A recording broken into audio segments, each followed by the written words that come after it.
This episode is going to be a little different from the last few because, well, we're here to win the content game, right? We're here to grow our audience, our communities, and make a lot of money from our content, right? Right.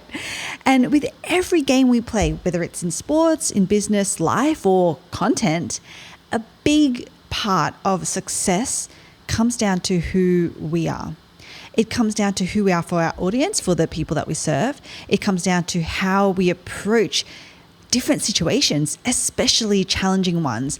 And it comes down to us committing to this game over and over again, because that resiliency in the face of adversity is the true secret to winning any type of game. And so in this episode, I wanted to have an honest chat with another software founder, Murtaza Bambot from Heartbeat, and expose some of the existing battles that he's been having while he's been having them. Because no matter where we are in our journey to winning the content and entrepreneurship game, we need to have the courage to face them head on and keep going. So I hope this episode is helpful in motivating you to do exactly that. My name is Deidre Shen, CEO and co-founder of Capshow, and this is Win the Content Game.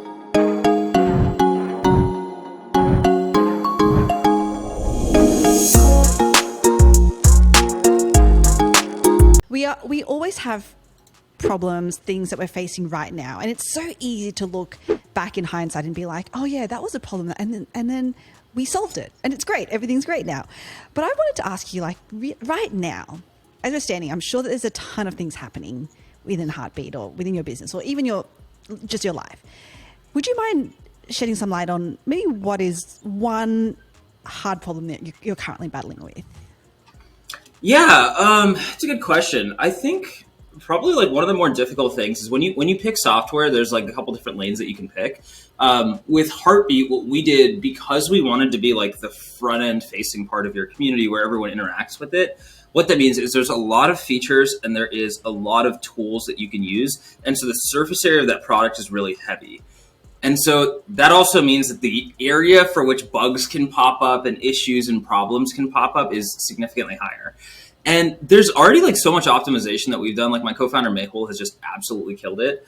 But like even still, like I think just figuring out a better strategy of like how to actually approach and tackle that. Because the reality is like we're a 5-person team. And it always feels really bad when a customer like submits a bug and we're just like, this sucks and we just don't have the bandwidth to deal with it. And I'm sorry about that right now. But I think like for the last couple of years, we've had to give that response a lot. And like now we're thinking more deeply about like, how do we actually solve that? Do we hire on a couple of additional engineers just to immediately focus on infrastructure fixes? Cause like, I mean, you can Google engineering salaries, 6 months of that is not cheap. And so it's figuring out like a little bit of that on the product side. And then I think more on the growth side, like the honest answer is growth is just constantly hard. Like we're a VC funded startup. And like, I think if we were to do it all over again, we would do the same thing. But, when you have like investors and when you do need to hit those like VC returns, like every month you start the month and you're like, all right, I have to hit this level of growth. And at the start of every month, so like December 1st, I have no idea how we're going to hit it, right? Like I have a general sense of we're going to do A, B, C, and D, and we're going to really work hard and we are going to pray a little bit and then hopefully things come together. And you're just like stressing out a little bit until you get to the 29th. And I don't know how, but for the last 3 years, somehow it just comes together. By the end of the month, usually it comes together. I mean, we've had like a couple growth targets that we missed by a bit and it hasn't been that bad. By the end of the month, it like kind of comes together. But then on January 1st, it's going to start all over again. So I think that like hamster wheel of like growth is also pretty difficult. And that's like a problem that I'm kind of always wrangling because most growth channels, when you actually look at them, they help you grow linearly. And so like the way you actually grow exponentially is you have to keep stacking additional growth channels on top of it and just figuring out what to do, why to do it. Can it be as effective as some of the other stuff that we've done? And I also have less time and more moving pieces that I have to go ahead and, put towards these new growth channels. So I think like on the product side, on the growth side, like those are probably like the two biggest problems that like keep me up. And I don't blame you. I'm like in my head, I'm like, how does it, like, it's so stressful being on that hamster wheel. Like, do you feel yourself personally getting impacted by that cycle. And do you see yourself ever being able to get out of that? So I think at the start I did. Like at the start, it was always just like every week, every month felt like this absolute sprint. And you're just gunning towards it, and like what ends up getting sacrificed is not really work, but it's a lot of like the personal relationships and the friends, and like I don't call my mom enough. Like it's all of that kind of stuff. And so when I was first building companies, even like the first maybe like year, 2 years of Heartbeat, I just like constantly like sacrificed everything in my personal life to make sure that the company was on the right track, everything was moving forward. And like a couple years ago, maybe a year and a half ago, one of my really close friends that I grew up with, his company's doing incredibly well. It's a company called High Touch, and he raised like a 40 million Series B or something ridiculous. And I got on the phone with him and I was like, hey man, are you like happy? Are you like proud? Like this is a huge like accomplishment. You've got to be like throwing a little bit of a party. And he was like, Murtaza, I have never been more stressed in my entire life. And I think like when I heard that, that's when it really hit me of like, this is never going to end. And so either you get used to dealing with the journey and dealing with a lot of the stuff that goes on, or you're just going to succumb to it. And so like Mehul, my co-founder, and I, we have like an executive coach that we work with. And what we've also started getting more like thoughtful and intentional about is like, what is the work that we're just not going to do? Like there's only 24 hours in a day. I think we work pretty long days, but like at the end of the day, like I want to go hang out with my girlfriend. Like I want to go to the movies. I want to go like to restaurants. And so like we've started like working a lot more intentionally about like what is the kind of like work-life, harmony that we want to be moving forward with. So I think that has helped a lot of just like getting shocked into realizing that you're going to be on this forever. So you might as well fall in love with the journey too. Yeah, and that resonates with me so much because I've got two co-founders actually, and we've just been through that exact realization ourselves over the last few weeks. And because of that, we've pretty much shifted, like we are so focused now. We actually cut a lot of our team, to be honest, just so that we could focus on the things that we need to focus on. And so I applaud the fact that you're like, we're a 5-person team. I'm like, I get what you mean. We are also a small team. When you're talking about bugs coming up, I'm like, yep, that's software for you. Yeah. it's never ending. But oh my gosh, it is.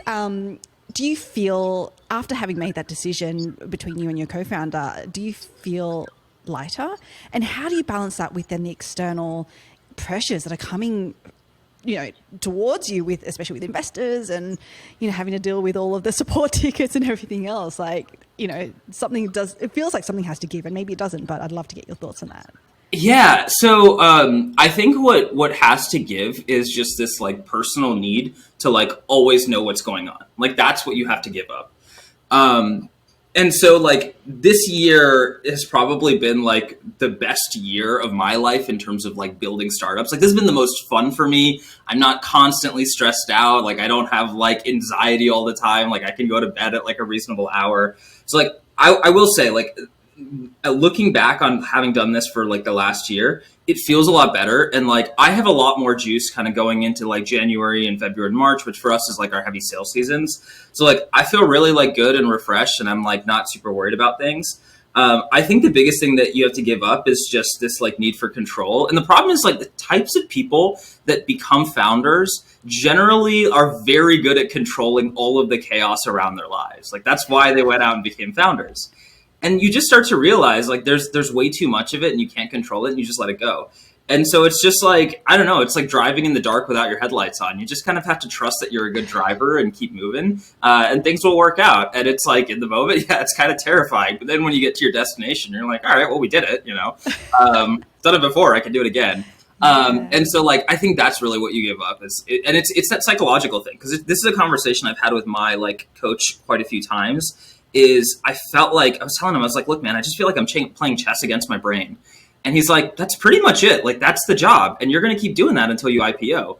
And so like realizing that like I am most likely the limiting factor in terms of like all of that success that we're chasing after is a little bit freeing, because you're like, okay, at least I could work on that, Wow, that's really insightful and such a good analogy as well you gave with the drive. That is exactly what it's like, okay, well, I'm just going to trust I know that the curb is there somewhere Yeah. and just not, Exactly. Like I can feel for a shoulder a little bit. Like, yeah. Okay, I want to get into communities now. So this has also been on my mind. Let's start with what made you so passionate about communities? Yeah. So I have been in communities since I was a kid, like very heavily involved in them. So like I grew up as a Muslim kid in Atlanta, Georgia after 9/11. So look, we're just going to call a spade a spade. Like I was not going to school and making a ton of friends. Nobody wanted to be friends with the brown kid. And so most of my friends were actually online growing up. Like this was like RuneScape guilds and things like that I was a part of, that I was super active in. Like I was the kid that raced home, jumped on my computer, and that's where I met and hung out with all my friends. And as a result of that too, like even like our local mosque community and things like that I was really heavily involved there, because like that's where I saw all the other people that looked like me and talked like me and all of that. And so I did that. I went to Georgia Tech for college. I started a bunch of student organizations while I was there. That's how I met my girlfriend, who I'm hoping to propose to, is because Congratulations. we met. Thank you. Yeah, we met because we started a startup hackathon together on Georgia Tech's campus. So like cool. we did that. Yeah. And so like that's always my advice to like single founders, is go start a hackathon. Things will work out. That's where you're going to find your future. Right? Yeah. And so we did that. And then I ran a business fraternity for a couple years. But like all of this was like different culminations of just working with and like helping like organize big groups of people. The bigger impetus around like Heartbeat was my time with Georgia Tech Startup Accelerator in Atlanta. So I started my first company, spun that down when COVID hit, and then I joined Georgia Tech Startup Accelerator. Initially, I was a partner for them. I was the youngest partner they'd hired at the age of 24, but I eventually became their head of community. And what I didn't know is they're actually the second largest startup accelerator in the world right now.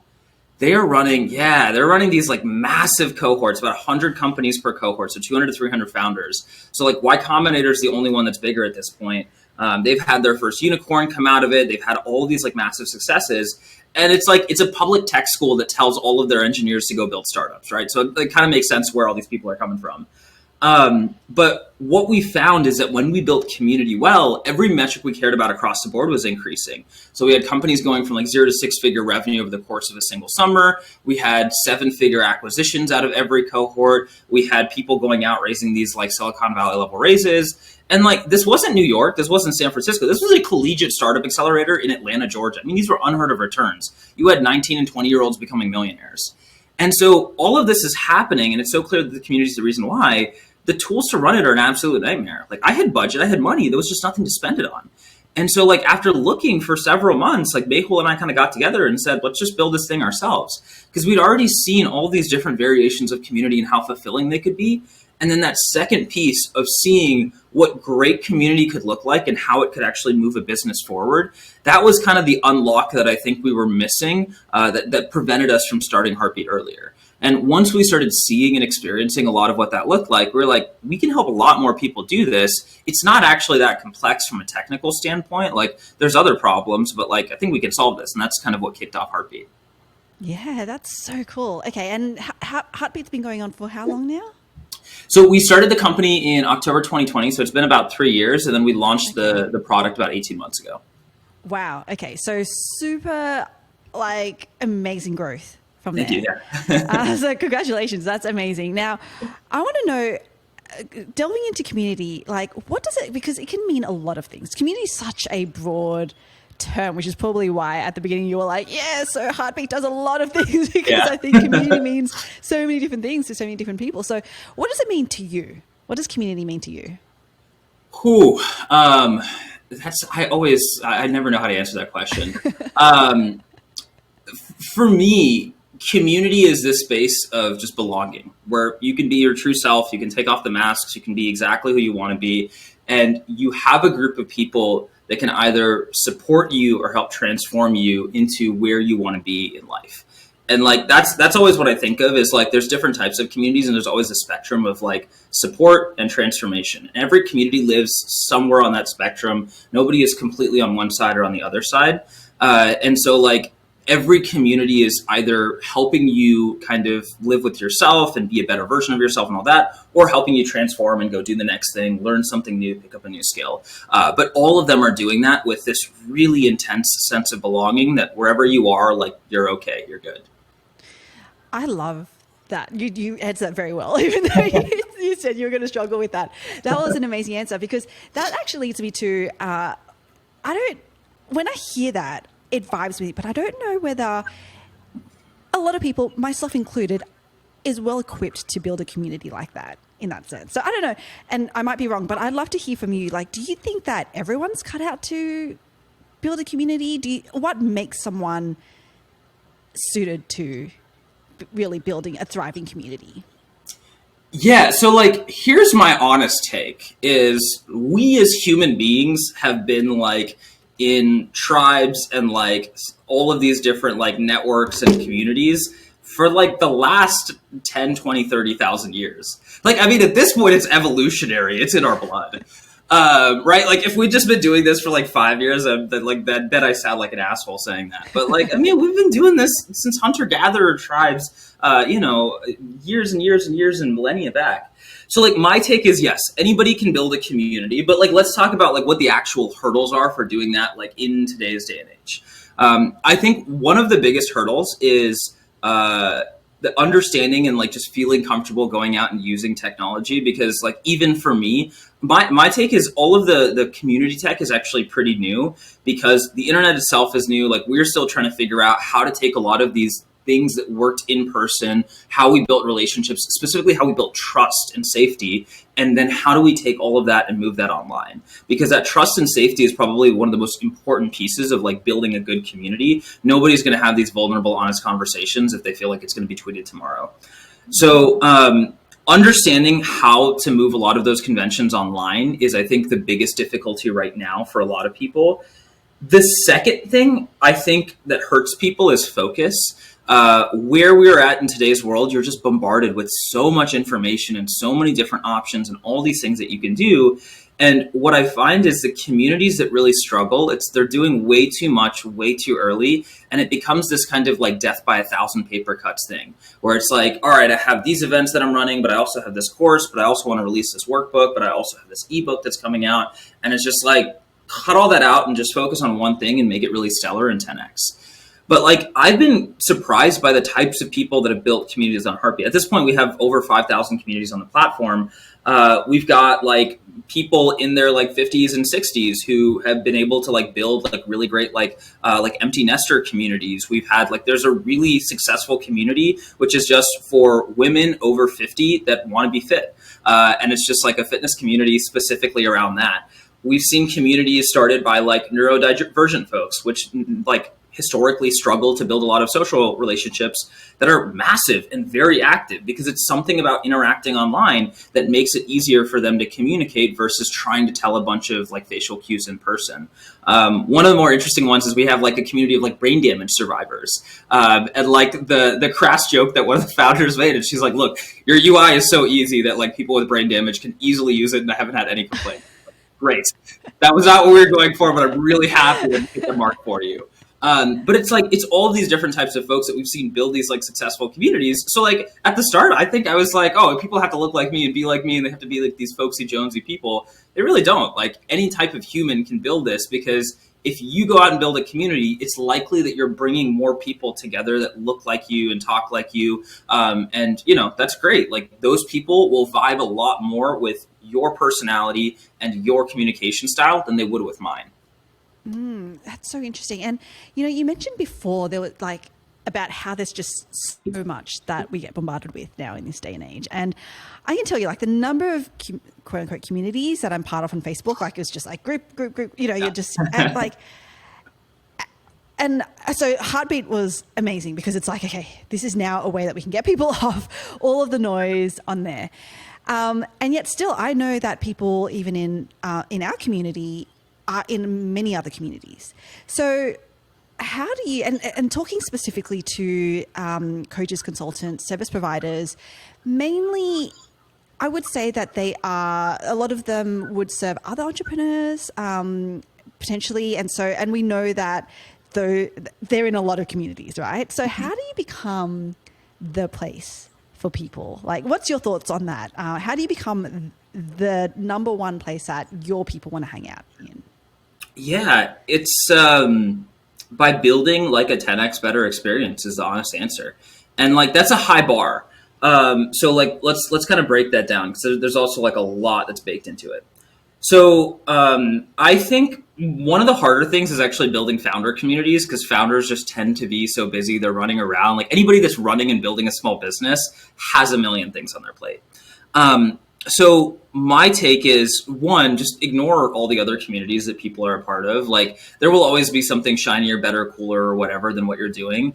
Instead, what I kind of recommend as you're thinking about like amping up like engagement and specifically like satisfaction with the community is first off, just picking one lane that you want to do better at than anybody else. Like if you think about like a small business owner or a consultant or like a coach, there's a lot of times that, you'll send them content and they'll hit, delete, spam, whatever. But there are also times where you'll send them something and they will always pick it up. And I would like think about like what that looks like for at least like startup founders. I know there's two things. One is if their investor calls them, they will always pick that call up. But two is if a really talented founder is there that they look up to. So it's like if I, run a founder community and every 2 months I bring in the founder of somebody that started $1 billion business, I can guarantee that no matter how busy their days are, they're always going to show up on that call because they want to be there live. And especially if I give them the chance to just like ask questions in the audience and have the conversations that they never could get before, then it's huge. The other thing that I found with like founders specifically, and this was when I was running Georgia Tech's community, is there's so much going on and you don't really have time to like process it mentally. And most founders like don't even have health insurance. They can't afford like a therapist or anything like that. And so like the second like secret thing that I found is they love therapy. And so we used to do these events once a month and we would call them Fuck Up Wednesdays, where you just show up and you talk about like the biggest screw up that you made that month. And we would always kick it off where we would bring one of the mentors, one of the coaches of the accelerator, someone that was really respected, and they would kick it off talking about their biggest screw up. One of them basically, like, we've had some cool stories of like, hey, I did this and then my co-founder sued me and then I was in like court for like a year and it was exhausting. There was one of them where they were like, I had the chance to acquire Photoshop before Adobe did and I didn't. And it's just like, and he's like, I think about that all the time. And so it's like things like that, right? And so it kicks off the conversation. Everyone's like, oh, wow, we could be really vulnerable here. And everybody can kind of let go of a lot of the stuff that they're carrying with them. And there's, something about just saying it out loud in a group of people where you just kind of lets go into the universe. And so it was things like that got people to regularly show up regardless of how busy they are. And so my thinking is like, what are the phone calls that a consultant will always pick up? It's going to be often clients, but there's probably like a couple other like angles of that too that really, really matter to them. With Heartbeat, what we found is like the events that drive the most attendance are anything around monetizing your community, anything around growing engagement or growing the membership size. If we do an event on any of those three topics, we can like snap our fingers and get to 200 RSVPs. So like, that's what we started like tinkering around with and testing with. But like, if you think about just like a general community, once you start like really hyper optimizing on those things, like sure, your community might not be the best place to ask a question and instantly get 20 answers, but you probably have the best events on the block and everybody's showing up. And like the way people will even phrase it is like, yeah, if you want to get the most out of this community, show up to the events and ask some questions live and you'll get a ton of help. And there's a bunch of people in the audience that are like, great. And like, that's a really good place to be, right? Like, okay, you've got your edge, you've got the thing that you're working on. Now we can just continue optimizing it and scaling it up and like, making that thing work. Rather than trying to say we have the best events and the best courses and the best discussions and there's always someone over here. And then by the way, we have office hours and then we have this feedback chat, right? Like then you just get lost in all the minutia. That is so cool. Okay, because I'd never thought about it this way, but what I want to ask you now, because this is like totally opening my eyes to the possibilities, is like when we do look at the quote unquote success of a community, now from you saying that, I'm like, that would look different for everyone, for anyone building community. So I want to delve a little bit into that with you, because I know that there are people listening to this who are probably like, and I say this because I'm one of those people who are like, oh my gosh, I feel like I'm failing at this. Like, we don't have the most active, discussion board happening. We don't have, as you said, like a ton of people piling in to answer questions, all these things. So how do you break down success of a community, and what are some different ways that we can be looking at our own community in those ways? Yeah. So for us, and let me talk about this lens from like the hearth, like our own customer community, and how we thought about a lot of that. There were a couple key goals, but there was one like basically like master goal above everything else. The smaller key goals is we needed it to be like a really great shining example of what a great Heartbeat community could look like, because when people are coming in to like test out Heartbeat and play around with it, it's one of the first things that they're going to see.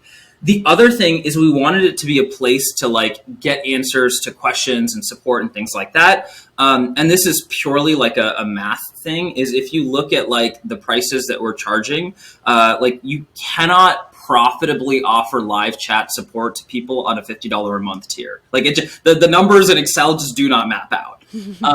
And so we didn't want to just say like, oh, well, we're taking away live chat from everyone, but we wanted to figure out ways that we could offload, a lot of the burden from like the live chat team that we have and shift it over to the community. So at least have the community members actually coming in and supporting you. So those were kind of like two of the smaller goals. And the last smaller goal was to be really like a lighthouse of what great community content and learning and practices could be, so that if you wanted to come and learn how to build a community better, you could come into ours. The overall big master Mac Daddy goal is sales. Like that community drives sales for Heartbeat. And so that's what we're thinking about a lot, is when we do this, is it going to drive sales? Is it not going to drive sales? Because if it's not driving sales, then it's going to leave. Like, obviously you have to do things from a very genuine and human and honest standpoint. Like, people should not be in your community and feel like they're constantly being sold to. But like, that's the reality of why the community exists. And we don't shy away from that. Like, we'll tell people that on calls. Like, yeah, we put in all this time and energy and money into here because it drives sales for Heartbeat. Otherwise my investors would kick me out. And so like, and even Katie, who runs the community, and I feel like I'm pulling up our skirt a little bit, but like, she doesn't have a community background. Like, she's never built a community before. When I was looking for that role, I wanted someone with a sales background. Like, I wanted someone who understood, how do you get people in? How do you make them feel comfortable? How do you answer all their questions? How do you get them into the right buying mindset? Swipe a card, move forward. And then how do you like line out that whole process and fine tune and optimize every single step of it, right? And she had the right temperament to run a community. If you see her in like group conversations and things like that, she knows how to make people feel included, feel like they're a part of it, but still lead and guide the discussion into a place where it needs to be. So it was kind of seeing that she's got the right temperament. She knows how to work with people and manage these large groups, but she is killer at sales. Like, what Katie did is, by the time she was 23, she was running a 7-figure CPG business, had a retail contract with Walmart. I mean, Katie is sometimes hungrier than I am on some of these deals. Like, we'll list like a custom price point for like one of our larger business customers, and Katie will be like, bump that up 20%. Right? So it's like, we didn't even hire a community person to run our own community as a community company. We hired a salesperson. So that's why, like, I really do believe like all of these are learned skills, but like your community does have to have a specific goal, and then everything does have to tie back to that specific goal. Yeah, that's super interesting. Okay, so obviously everyone on here, like, I will get my butt kicked if I don't ask this question, because I bet everyone's listening to this going, oh my gosh, I want that to be my goal, right? Obviously we're all founders here. So how does Katie actually, and I'll say the word funnel, I don't know if it's, but that's just how my mind works in terms of like the steps. Like, how do you think about the things that you put on, the conversations that you start, whatever it is? How does that get choreographed in a way that does lead to a sale? Can you give us any insight into that? Yeah. So the biggest thing is the events. And so what we do with the events is we are bringing in folks every 3 times a month, we'll bring in some small business expert, somebody that's going to teach some degree of community building. So like yesterday we had someone come in and they were talking about like event facilitation techniques to make really life-changing events. And so they'll come in, they'll do a talk. The way we structure that is the first 50 minutes of the call are really all theirs. They can talk about whatever they want. And because there are a lot of like small business experts, a lot of them are also there to get clients and things like that, so they can get their face in front of a lot of the Heartbeat customers.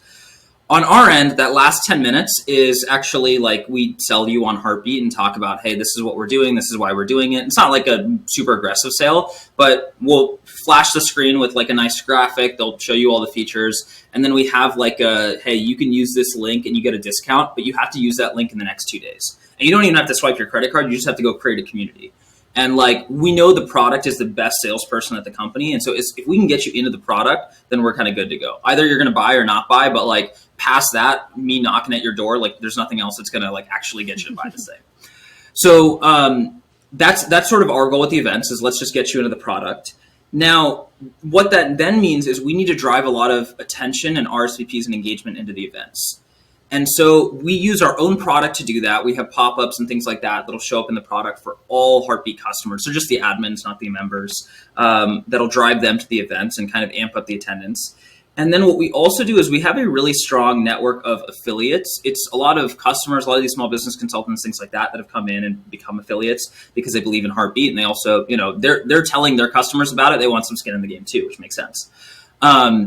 What we've done is we've made it so that when an affiliate refers someone to an event with their token, we can track that. And if that person then ends up converting, they'll get credit for it. So 3 times a month, the affiliates now have a reason to tell all of their audience, all of their customers about these free events that we run. And they're pretty genuine and they're honest. So even if you're never going to buy Heartbeat, you're always going to go with, I don't know, like Facebook or something else. Like you'll still get a lot of value out of these events. And like 95% of it will be great for you. And so the affiliates tell people, and so that heavily started amping up our attendance numbers. And then the other thing that we do is we take the entire event recording that we have and we run it through an AI video processor, Descript, and then turn it into these little bite-sized 5-6 minute videos. And then we also publish that. The same thing, the affiliates can share that as well. And they share it with their token. Anybody watches a video, we track them, and then we can give a conversion back to the affiliate. And so building that massive content flywheel around events, affiliates driving the engagement, turning it into content, affiliates driving engagement of the content, like that's how we've turned this community into this massive engine that constantly brings new folks into the door. So that's like one of the aspects of how we thought about it. Now, the funny thing is I have not mentioned conversations in that at all. I think like what happens is when you build these really great events and when you start curating this high quality group of people, they naturally just have pretty decent conversations with them. And so where the conversations stem is like, hey, we talked about in this event and this thing was kind of, ruminating in my head. And I was thinking A, B, and C, and I'd love some perspective on that. Or, a lot of the people that are building communities, again, they're doing it for the first time or they're doing it solo. And so they're just trying to get some eyeballs and some help and some feedback. And so they'll make like a Loom video of the community that they made, post it in the Hearth, and 5 people will comment on some feedback and some stuff that they could improve or things like that. But those 5 people are also scanning to constantly see how other people are building their community because they want inspiration too. Like they want to see how can I do this better. But like all of the conversation that we have actually bleeds out of the events. We don't really do anything to stir the pot. Like I don't do like daily posts or like things like that. It just all happens. That's awesome. Wow. Okay. I could honestly talk to you forever about this stuff. But I don't want us to end without you selling. Sell. Please tell us about Heartbeat and where it is that people can try it. Yeah, absolutely. So if you go to heartbeat.chat, that's the website, and you can go on, create your own community. It takes like a minute or 2 and you'll get everything started. And the reality of what we focused on with Heartbeat is we want to give you all the tools that you need. So the conversations, the documents, the courses, the events, all the automations to run a community. But where our bread and butter really is our payment suite and our payments features and making it as easy as possible for you to not just run a community, but a community business. Because what I found of like helping run and lead communities over the last 10 years is the ones that stick around, the ones that are here for the long term, are the ones that actually have a financial plan in place. They're either charging members, they know how to charge for like different products, they're actually building and scaling up revenue, and we want to help you do that as much as possible. So sign up on Heartbeat and create your community, and we'll help you build and monetize it. And then the last piece of that is as you're actually building that, like we're here with you every step of the way. There's a calendar link on the homepage. You can book time with me. We can jump on a call and actually like strategize and build your community together. And that's something that we plan to keep going for the long term, because honestly, those are like my favorite calls of the day. Just like I have the best job in the world of just like, I just get to talk to all the community builders, the people that spend all their time thinking about like, how do you bring people together? And so, yeah, that's Heartbeat. Wow, what a generous offer from a generous man. I hope you enjoyed the conversation with Murtaza. Let me know through the comment section of the show notes. And we've also left the Heartbeat sign up link there too. So please go ahead and try it out. Think about how you're bringing people together and go ahead and start building that community. I'll see you on the next episode of Win the Content Game. My name is Deidre Shen, and stay intelligently lazy.